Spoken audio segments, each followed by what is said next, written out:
시청자 여러분, JTBC 뉴스룸을 시작하겠습니다. 민주당 이재명 대표가 부산을 찾았다 피습을 당했습니다. 지지자인 척 다가간 60대 남성이 갑자기 흉기로 목 부위를 공격한 겁니다. 여야 할 거 없이 정치권에서 나온 반응 그대로. 이런 식의 테러는 그 자체가 민주주의의 적입니다. 오늘 뉴스룸은 사건 당시의 생생한 증언부터 현장에서 잡힌 피의자에 대한 수사 소식까지 자세히 전해드리겠습니다. 먼저 이 대표가 수술을 받은 뒤 입원 중인 서울대 병원부터 가보겠습니다. 자, 김지성 기자. 이재명 대표 현재 상황 어떻습니까? 수술은 잘 끝났습니까? 네, 이재명 대표는 오늘 오후 3시 20분쯤 이곳 서울대 병원에 들어왔습니다. 이후 2시간가량 수술을 받았다는 민주당의 설명이 있었습니다. 의식은 있었지만 마취 상태고 현재는 중환자실에 입원 중입니다. 예상보다 긴 시간이었지만 수술이 끝났다고 합니다. 그 경과는 앞으로 지켜봐야 할 것 같습니다. 생명이 위험할 수도 있는 매우 긴박하고 엄중한 상황이었습니다. 앞에 좀 앉아주시라고요. 민주당은 수사 당국에게 강력하게 요구합니다. 네, 이 대표는 이 목 부위에 1cm가량 열상을 입었는데요. 방금 전 민주당은 이 대표가 내경 정맥 손상을 입어서 혈전을 제거하고 관을 삽입하는 수술을 받았다고 전했습니다. 네, 김 기자가 오늘 그 피습 현장에 있었잖아요. 김 기자가 목격한 당시 상황은 어땠습니까? 네, 이재명 대표가 부산 가덕도 신공항 예정지에서 피습을 당한 건 오늘 오전 10시 25분쯤입니다. 제가 현장에서 봤을 때 이 대표는 사고 당시에 이 억하는 비명과 함께 쓰러졌고 이 쓰러질 때 나무 데크에 쿵 하는 소리가 날 정도로 충격이 컸습니다. 현장에서 이 대표 옷이 젖을 정도로 많은 피가 흘렀고 천준호 비서실장 등이 이 목 부위를 지혈하는 등 응급 조치를 취했습니다. 민주당 의원들은 구급차가 오기 전까지 현장에 의사나 간호사인 사람이 있는지 찾기도 했습니다. 부산에서 1차 치료를 받고 헬기를 타고 서울로 온 거죠. 그 과정도 짚어주시죠. 네, 이재명 대표는 피습 직후에 부산대 병원에서 우선 치료를 받고 수술을 받기 위해서 오후 1시쯤 서울로 가는 헬기를 탔습니다. 이 헬기가 주유를 하기 위해 한 차례 멈췄고 또 이곳 서울대병원 헬기 착륙장이 공사 중이어서 헬기는 한강 노들섬에 착륙을 했습니다. 이후 다시 구급차를 타고 약 2시간 20분 만에 이곳 서울대병원에 도착했습니다. 네, 선거철이라 또 이런 범죄가 일어날까 걱정인데 경찰이 대책을 내놓은 게 있습니까? 네, 저희가 취재한 바에 따르면 경찰은 오늘 국회 행안위에 향후 대책을 보고했습니다.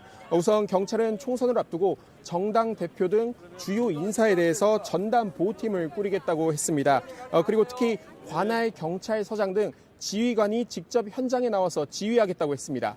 네, 알겠습니다. 서울대병원에서 김지성 기자가 전해드렸습니다. 네, 이번엔 당시 상황이 어땠는지 살펴보겠습니다. 피의자는 지지자인 척 웃으며 접근했고 범행을 저지르는 순간까지도 웃는 얼굴이어서 아무도 의심하지 못했습니다. 흉기 역시 총선 200석이라고 쓴 흰 종이 뒤에 숨겼습니다. 당시 상황을 배승주 기자가 보도합니다. 현장에 나타난 60대 남성은 이재명 지지라는 글을 쓴 파란 종이 왕관을 썼습니다. 일정이 시작되기 30분 전에 도착했고 일행은 없었습니다. 저희들이 한 30분 정도 일찍 도착했었거든요. 혼자 서가 있고 또 들어올 때부터 혼자 걸어 들어왔어요. 이 대표가 발언할 때는 접근하지 않았습니다.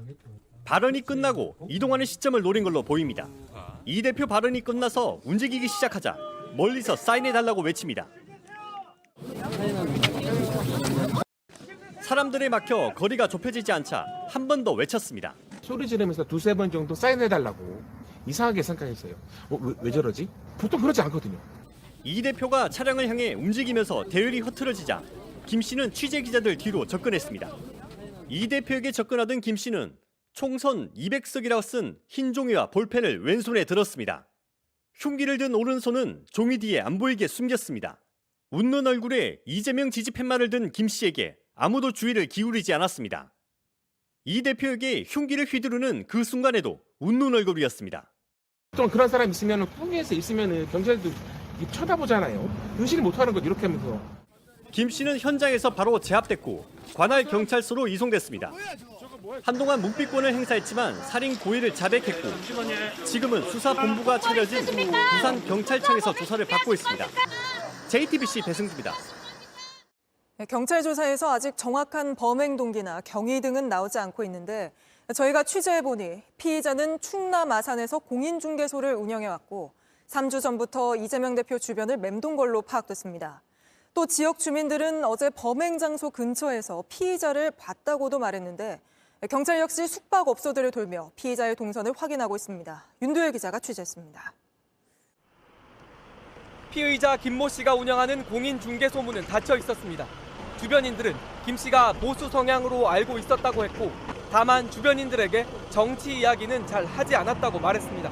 보수적인 성격이 아주 진한 사람이라고 이렇게 얘기한. 하지만 특정 정당에 가입했다는 소문이 돌고 있어 확인이 필요한 상황입니다. 경제 사정은 다소 어려웠던 걸로 보입니다. 지난해 가계 월세가 6번 밀렸고 최근 은행 대출도 연체됐습니다. 그러면서 다소 극단적인 말을 종종 했다고도 했습니다. 못 찾는 스타일 같아. 막 그러면 안 된다고 막 그러더라고. 피의자가 어제 가덕도 신공항 부지 인근을 미리 찾았다는 증언도 나왔습니다. 범행 장소를 둘러보고 가까운 숙박업소 밀집 지역에서 하루 머무른 것으로 보고 경찰이 피의자 동선을 확인하고 있습니다. 당직자라고 왔더래. 실어줬다 소리를 들었어. 나이 많은 사람이 색을 빼고. 호실도 정확히 이야기하더라고.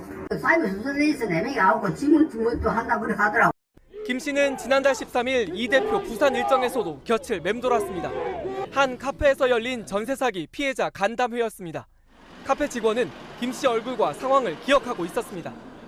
음료를 시키시고 그냥 안에 오셔서 이거 어느새 보니까 그런 걸 쓰고 계시더라고요.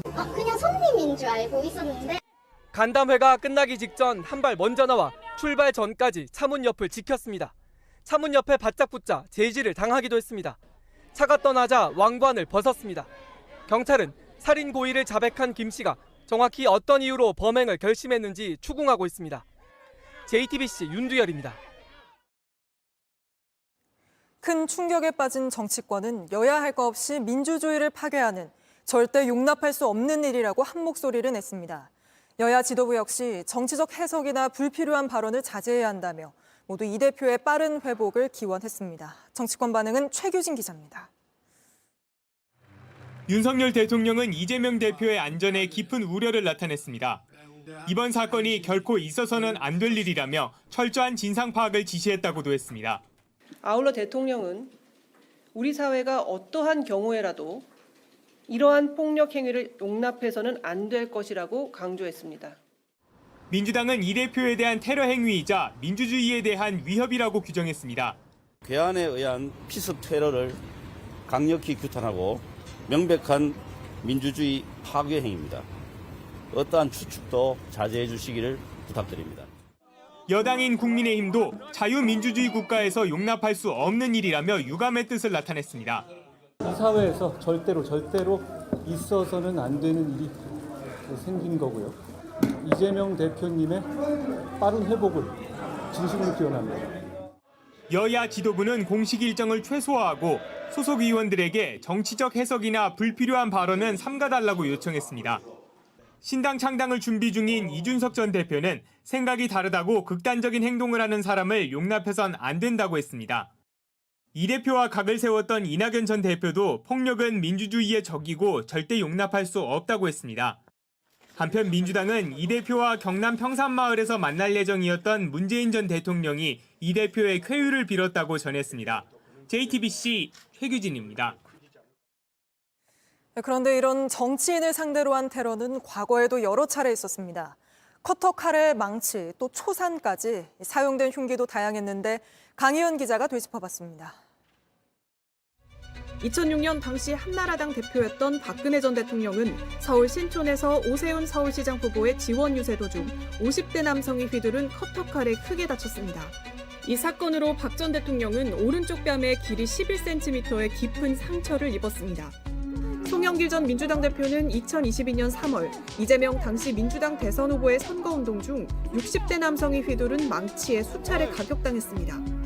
뒷머리가 한몰이 돼서 봉합 시술을 받았고 뇌 조직 파괴나 뇌출혈 등은 없는 뇌진탕의 소견이었습니다.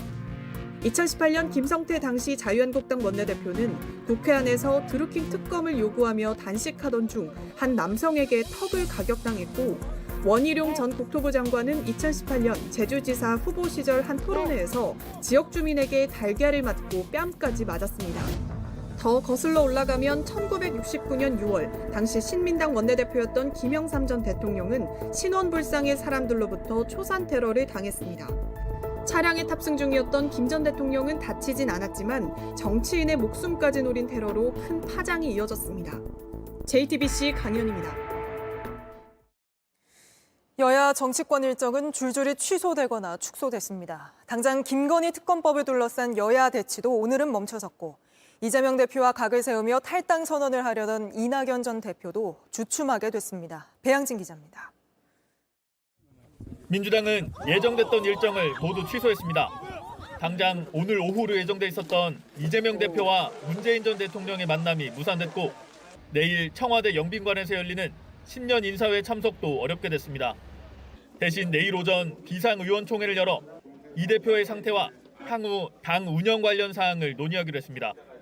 당초 이번 주 신당 창당 선언을 검토했던 이낙연 전 대표의 계획도 연기가 불가피해졌고, 민주당 내 비명계 원칙과 상식 소속 의원들의 결단도 더 늦춰질 전망입니다.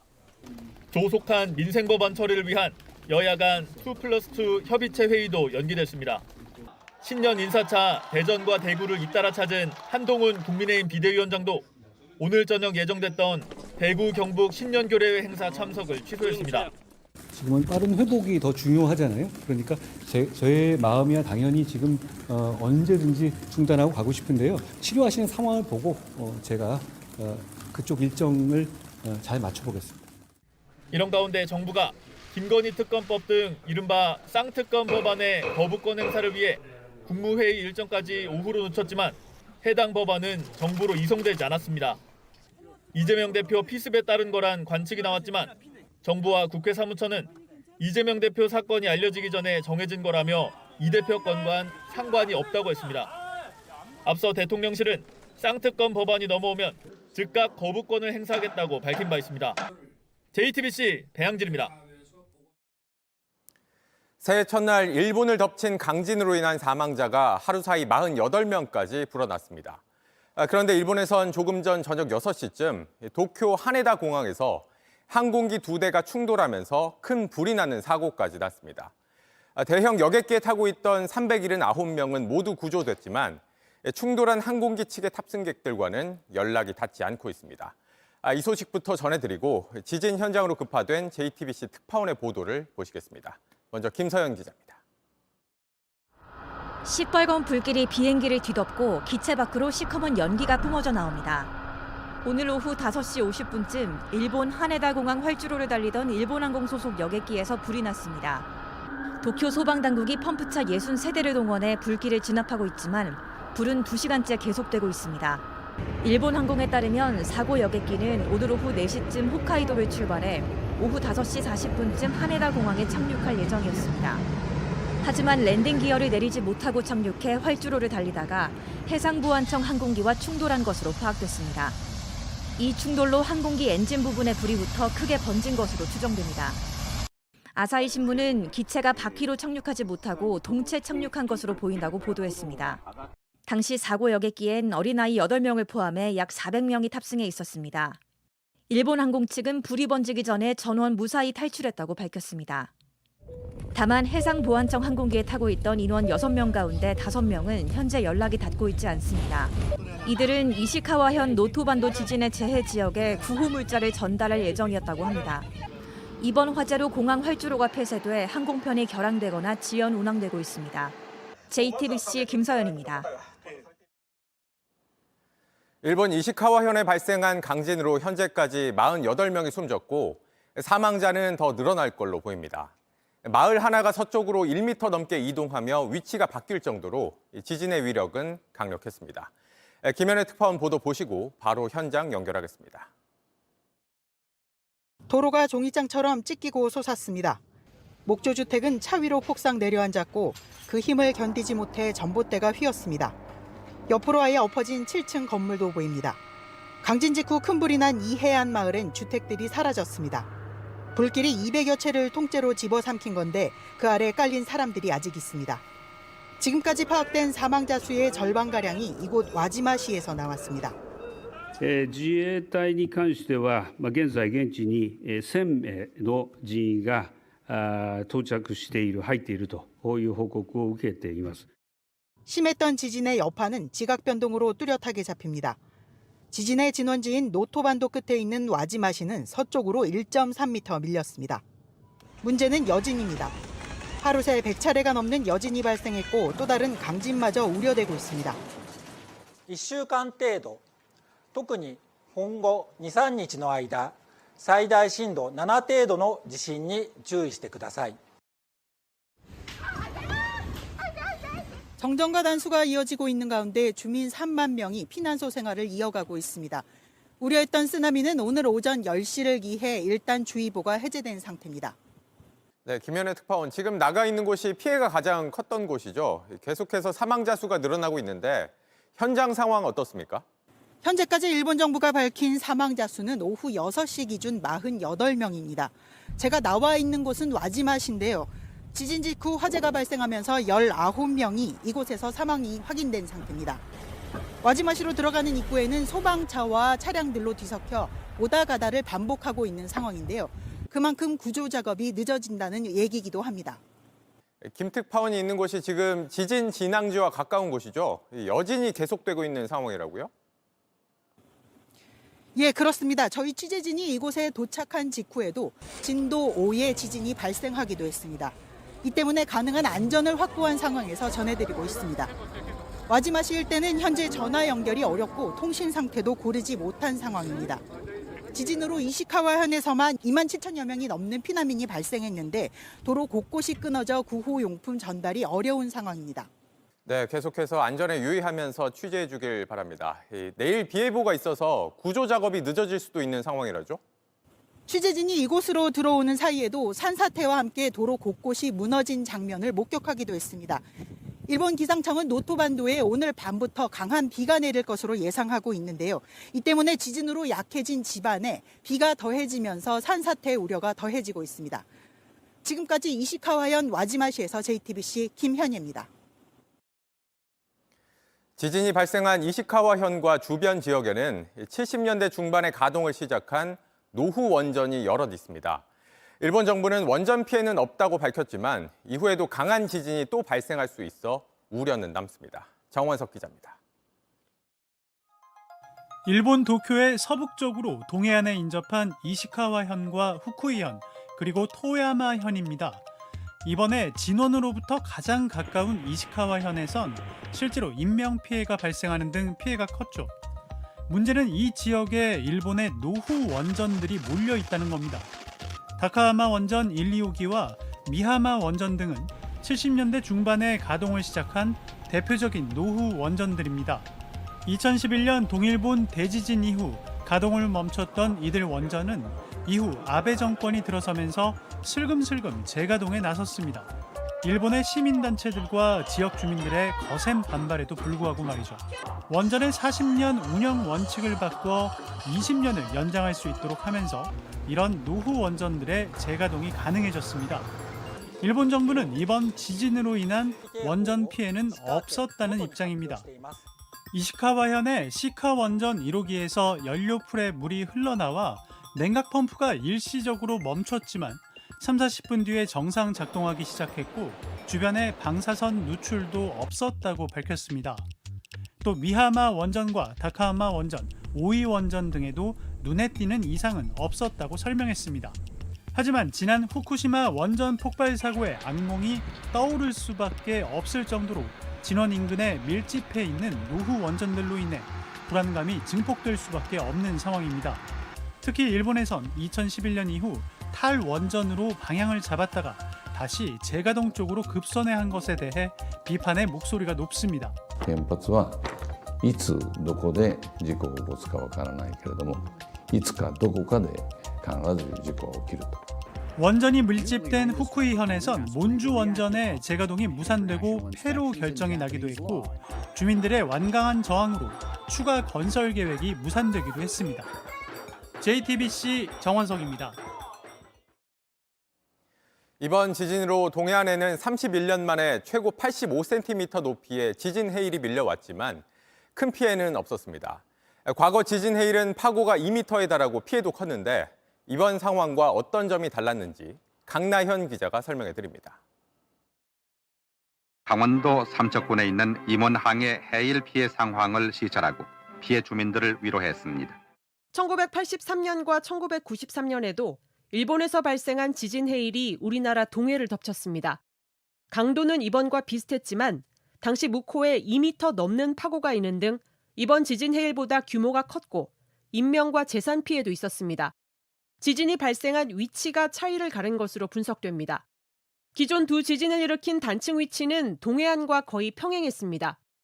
단층과 수직 방향의 에너지가 크게 발생하다 보니 이땐 동해안 쪽에 에너지가 몰렸는데 이번 지진은 북동 쪽에 단층이 있다 보니 우리나라보다 더 위쪽으로 에너지가 쏠렸습니다. 같은 동해안 일대라도 묵호 등 일부 지역 파고가 더 높은 이유는 지형 특성 때문입니다. 동해를 거쳐 퍼지던 에너지가 수심이 낮아지는 대화퇴 지역을 지나는 과정에서 방향이 살짝 틀어지는데 묵호나 임원 등 일부 지역에 이 틀어진 에너지가 집중되는 일종의 길이 생긴 겁니다. 항구 지역 특성도 영향을 미쳤습니다. 갇혀있는 이런 항 내부에서는 보통은 다른 지진 해일이 아니라 하더라도 파고가 들어왔을 때 계속 출렁출렁하면서 증폭되는 그런 현상들이 발생할 수가 있습니다. 현재 동해안 지진 해일은 10cm 미만으로 관측되고 있지만 기상청은 여진이 이어지는 만큼 주의를 기울일 것을 당부했습니다.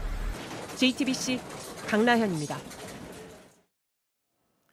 지진 피해 상황과 별개로 일본 기상청이 독도를 자신들의 영토인 것처럼 지진 해일 주의보 지역에 포함한 게 도마에 올랐습니다. 우리 정부가 항의 입장을 전달했지만 일본 기상청 지도는 여전히 독도를 일본 땅인 양 표시하고 있습니다. 윤세민아 기자입니다. 규모 7.6의 강진 발생 직후 일본 기상청은 쓰나미 경보를 내렸습니다. 진앙 주변엔 최대 5m 높이의 쓰나미가 예상된다는 대형 경보가 보라색으로 표시됐습니다. 그런데 노란색으로 칠한 쓰나미 주의보 지역에 독도까지 포함시켜놨습니다. 오늘자 일본 기상청 홈페이지엔 독도에 내린 쓰나미 주의보를 해제했다는 소식까지 업데이트했습니다. 우리 정부는 일본 정부에 즉각 항의했습니다. 외교 경로를 통해 일본 측에 엄중 항의하고 시정 조치를 요구한 바 있습니다. 독도는 역사적, 지리적, 국제법적으로 명백한 우리 고유의 영토이며 다만 어떤 외교 경로로 항의했는지는 상대국이 재해를 입은 상황임을 감안해 밝히지 않겠다고 했습니다. 우리 정부의 문제 제기에도 독도를 자국 영토로 표기하는 일본 정부의 행태는 반복되고 있습니다. 일본 기상청은 지난해 태풍 경로를 예보하면서 독도를 다케시마로 표기했고 지진 발생 현황에도 독도를 포함한 지도를 올렸습니다. 일본 정부가 해마다 펴내는 방위백서엔 지난해까지 19년째 독도가 일본 땅이라는 표현이 실렸습니다.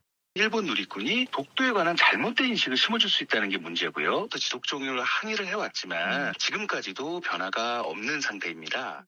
우리 정부가 군 장병 정신전력 교재에 독도를 영토 분쟁 지역으로 기술하고 독도를 뺀 한반도 지도를 싣는 사이 일본의 치밀한 영유권 주장은 계속되고 있습니다.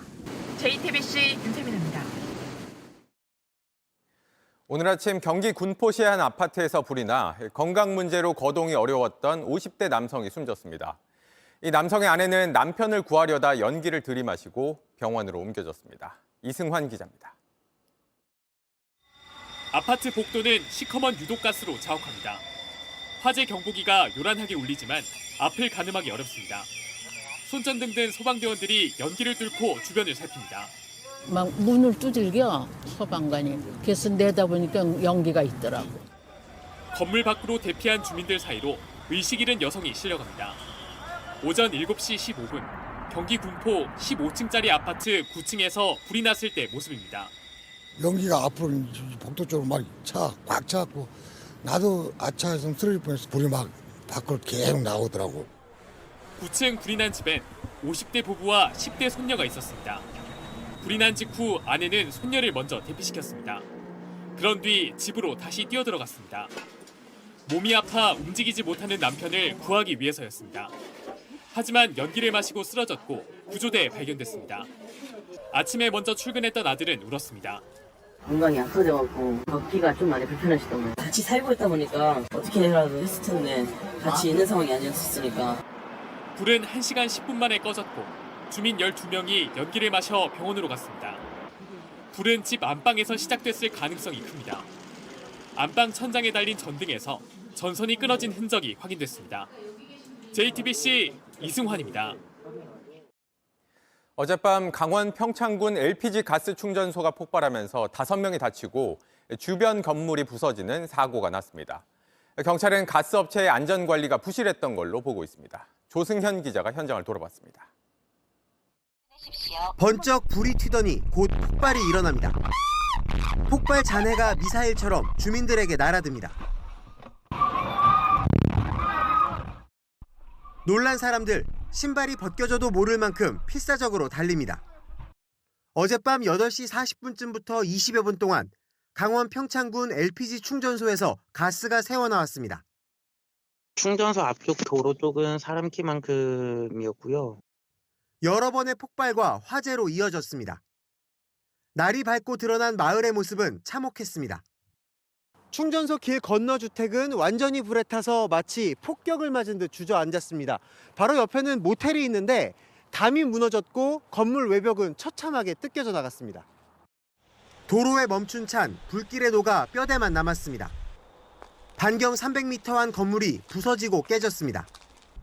2명이 온몸에 화상을 입어 위험한 상태로 알려졌습니다. 내리려고 문을 열었는데 터지더니 그냥 불이 확 들어오더라고. 주민 16명은 오늘도 집에 갈 수 없습니다. 앞으로 어떻게 살아가야 되는지 막막하죠. 정월 좋아하는 날부터 이렇게 되는 바람에. 현장 감식에 나선 가스업체 직원은 입을 닫았습니다.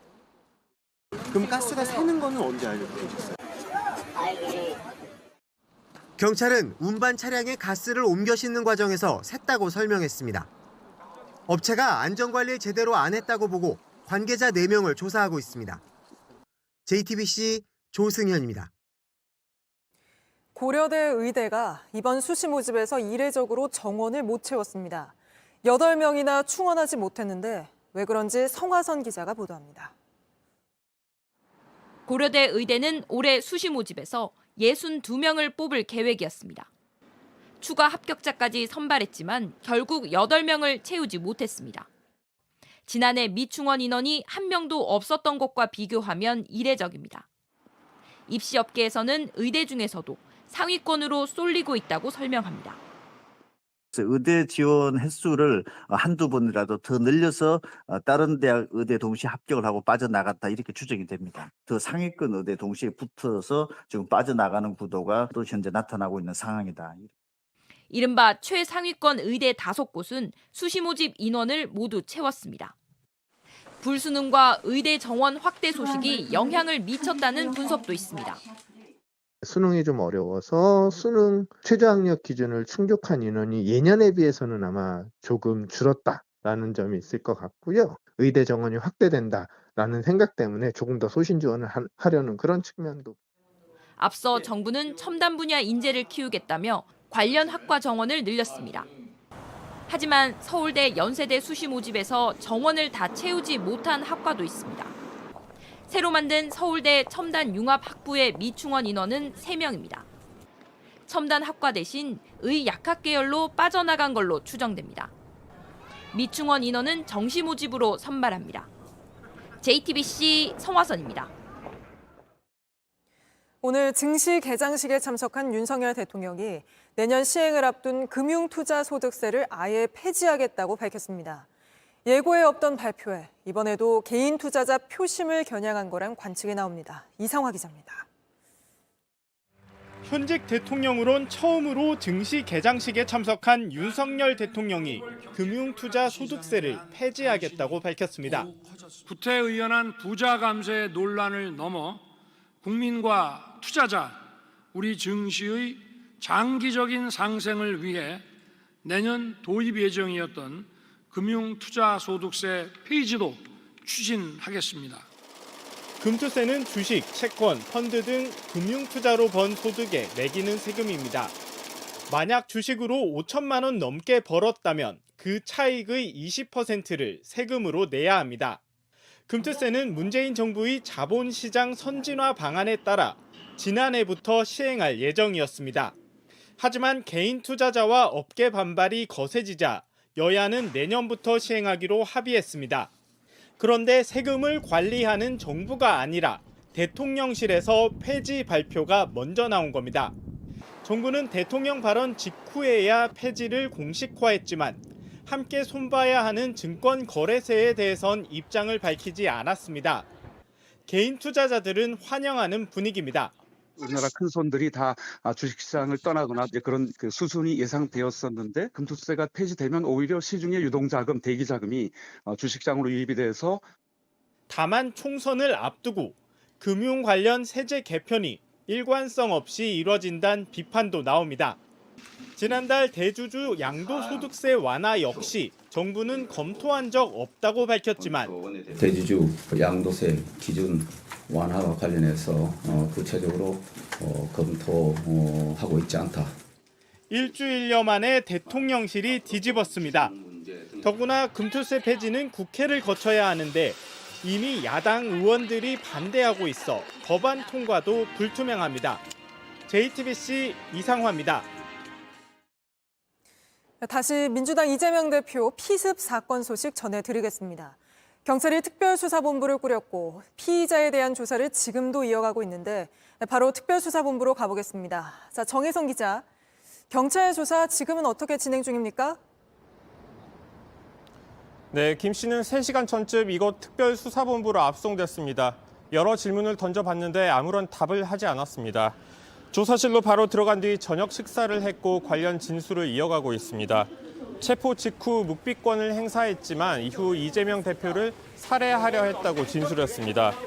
살인의 고의를 인정한 거라 살인 미수 혐의가 적용될 걸로 보입니다. 네, 앞서 저희가 취재한 내용 전해드렸는데 피의자가 꽤 오래 계획한 범죄라는 정황들이 있잖아요. 범행 동기가 뭔지 나왔습니까? 네, 그 부분은 경찰이 지금 수사 중입니다.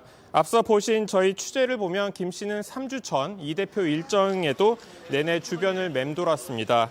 이 대표가 차량에 탈 때 가까이 다가가다 제지되기도 했습니다. 오늘도 차량으로 이동하는 틈새를 노렸다는 점을 생각하면 의미가 있는 대목입니다. 하루 전인 어제 범행 장소 인근에서 김 씨를 봤다는 주민 증언도 나왔습니다.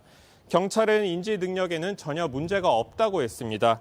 심신미약이나 우발적인 범죄가 아니라는 설명입니다. 김 씨는 주변인들과 특별히 교류가 없고 말수가 적은 걸로 알려졌습니다. 범행 동기에 대해서도 다소 추상적으로 말을 하고 있는 것으로 관계자가 전했습니다. 네, 알겠습니다. 수사 상황 정혜성 기자가 전해드렸습니다. 사건 현장엔 경찰관 41명이 경호를 하고 있었습니다만 아무도 범인을 의심하지 못했습니다. 경호에 구멍이 뚫린 3가지 이유를 윤정주 기자가 분석했습니다. 이재명 대표 도착 30분 전 현장에 나타난 김 씨. 이재명 지지란 문구적은 종이 왕관에 이 대표 지지자 모임인 젠잼 자원봉사단 머리띠를 했습니다. 먼저 도착해 있었습니다. 혼자서 이재명 대표의 민주당 지지자구나. 같은 시각 경찰관 수십 명이 미리 주변을 살피고 이 대표 동선을 점검하고 있었습니다. 하지만 지지자로 보고 아무도 의심하지 않았습니다. 20여 분 이어진 이날 일정에선 가덕도 주민들이 이 대표에게 보상 요구안을 전달했습니다. 경찰은 요구안이 든 봉투를 미리 열어보고 테러 가능성을 점검했습니다. 이 대표 가까이 다가가는 주민 대표에게 이상 징후가 있는지도 살폈습니다. 하지만 거기까지였습니다.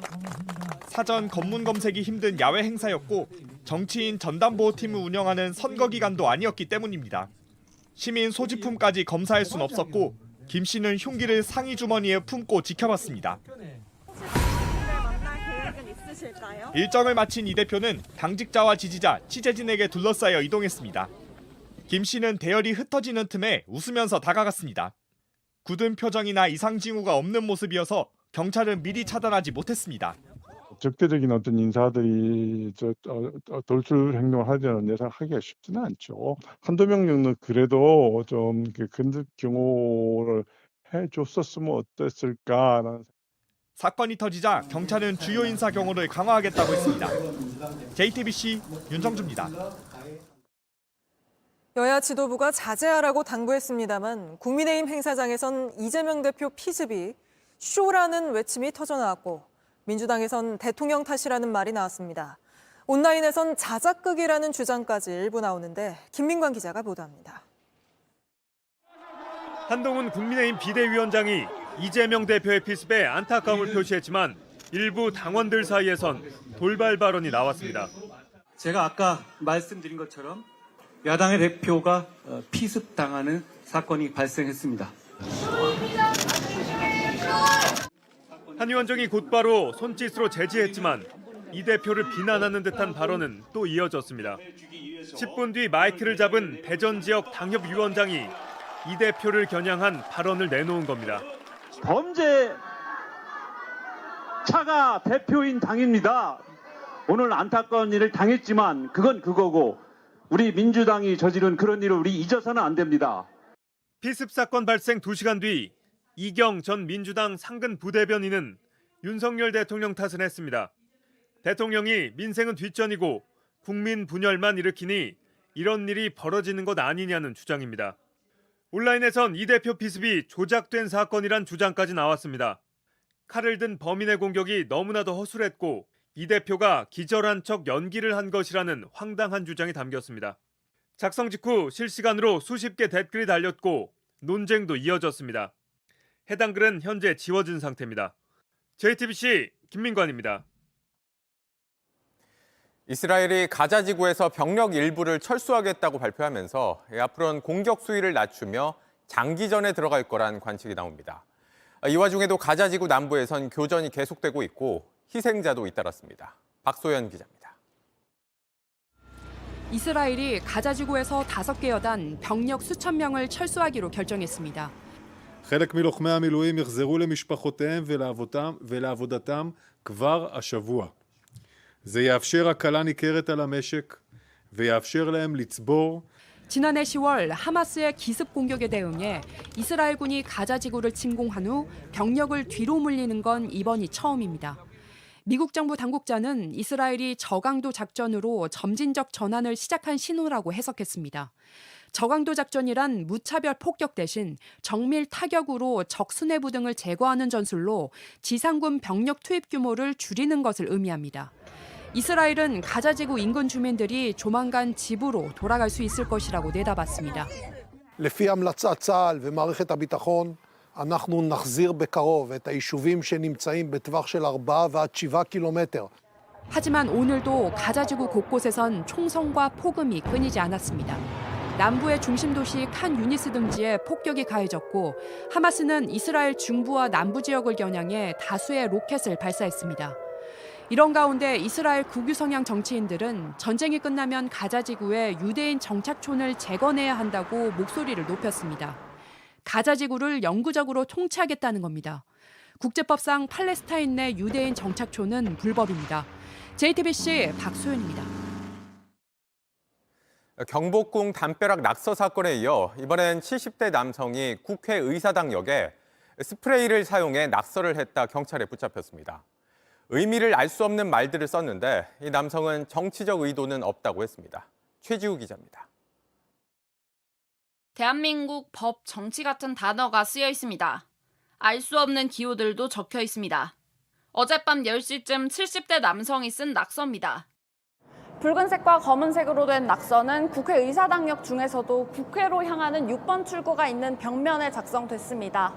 가로 약 8m에 이르는 크기로 쓰여 있었는데 직원들이 곧바로 지웠지만 아직도 벽 아래쪽에는 붉은 흔적이 남아 있습니다. 오늘은 제 시무실이 있어가지고 새벽에 왔어요. 6시 조금 넘어서요. 무섭더라고요, 처음에는. 저게 뭐야 하고는 온 벽을 다 칠을해놨으니. 이 통로는 지하철이 끊긴 새벽 시간대에도 시민들이 다닐 수 있도록 열어두는 곳입니다. 낙서를 한 70대 남성은 오늘 낮 12시 40분쯤 붙잡혔습니다. 경찰 조사에선 정치적 의도는 없었고 개인적 관심사를 표현하려고 했다고 진술했습니다. 국회 주변에서 시위를 해온 사람도 아니고 혼자 범행한 것으로 조사됐습니다.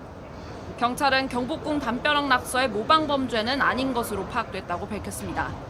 낙서 내용에 대해선 피의자 나름의 의미를 부여하고 있지만 선뜻 이해하기 어렵다면서 당장 해석하긴 어렵다고 밝혔습니다. 경찰은 재물손괴 혐의로 해당 남성을 입건하고 불구속 상태로 수사하고 있습니다. JTBC 최지우입니다. 지난달 3명이 감전돼 숨진 세종시의 목욕탕은 불과 6개월 전 전기 안전 검사에서 문제가 없다는 결과를 받았는데도 사고가 났습니다. 안전 검사가 요식 행위처럼 진행되기 때문입니다. 최현수 기자가 취재했습니다. 입구에 출입 통제선이 쳐져 있습니다. 누전 차단기엔 먼지가 쌓여 있습니다. 지난달 감전 사고가 났던 세종시의 목욕탕입니다. 불과 6개월 전 한국전기안전공사의 검사를 통과했지만 결국 3명이 목숨을 잃었습니다. 공사에서 10년 가까이 안전점검을 해온 직원은 이유가 있다고 털어놨습니다. 예를 들어 40년 전이라 쳐요. 그땐 누전 차단기조차 없던 곳도 있어요. 그러면 그때는 적합인데 지금 봤을 때는 기절할 노릇이죠. 실제로 점검 기준표를 보면 1993년이 되어서야 누전 차단기가 설치됐는지 제대로 작동하는지를 확인하도록 했습니다. 그 전에 지은 건물은 아예 대상이 아닌 겁니다. 이번에 사고가 난 건물은 1984년에 지어졌습니다. 점검을 해도 사고가 날 수밖에 없었던 겁니다. 문제는 또 있습니다. 안전공사 측은 특별한 경우가 아니면 하루 점검을 60건 정도로 맞추고 있다고 했습니다. 하지만 많을 땐 130건도 해야 합니다. 대부분 60개, 70개인데 하면 100개가 넘는 거예요. 1일 업무 일지가 있거든요. 현장에서 더해지는 각종 업무 지원들 때문입니다. 하루 60건도 버거운데 더 더해지니 제대로 점검하기도 쉽지 않습니다. 현실적인 제약도 있습니다. 누전되는 정도를 확인을 하려면 전기를 내려야 되는데 전기를 내리는 게 남의 사업장에 가서 대뜸 전기 내려달라 점검하겠다 하는 게 현실적으로 어려움이 있죠. 안전공사 측은 규정은 소급 적용할 수 없다며 정부와 협의해보겠다고 밝혔습니다. JTBC 최현수입니다. 미국 메이저리그 샌디에이고 파드리스의 김하성 선수는 올해가 계약 마지막 해인데요. 앞으로 어디로 가게 될지도 궁금하지만 가치를 얼마나 인정받을지도 정말 궁금합니다. 오늘 미국 언론이 힌트를 줬는데요. 미국 스포츠 전문 매체 디 애슬레틱은 김하성을 붙잡으려면 1억 달러 계약이 필요하다면서 팬들에게 인기가 높은 건 물론이고 이번 시즌 큰 활약이 기대된다고 덧붙였습니다. 이미 샌프란시스코 이정우 선수가 6년 총액 1억 1,300만 달러에 계약을 했으니 이제 이런 금액이 뜬구름처럼 보이진 않죠. 게다가 골드글러브를 받은 선수니 앞으로 그 가치가 어디까지 뜰지 기대가 됩니다.